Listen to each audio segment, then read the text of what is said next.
اللہم صلی علی۔ حضرت عبادہ بن صامت رضی اللہ تعالی عنہ جو بدر کی لڑائی میں شریک تھے اور لیلۃ العقبہ کے 12 نقیبوں میں سے تھے، فرماتے ہیں کہ رسول اللہ صلی اللہ علیہ وآلہ وسلم نے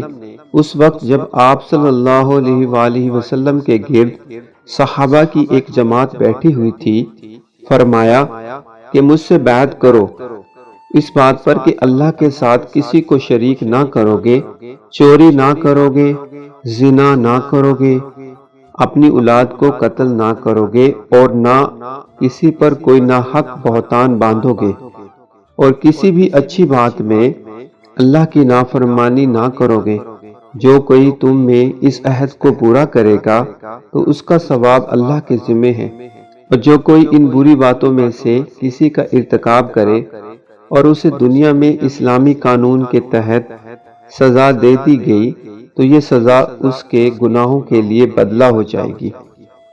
اور جو کوئی ان میں سے کسی بات میں مبتلا ہو گیا اور اللہ نے اس کے گناہ کو چھپا لیا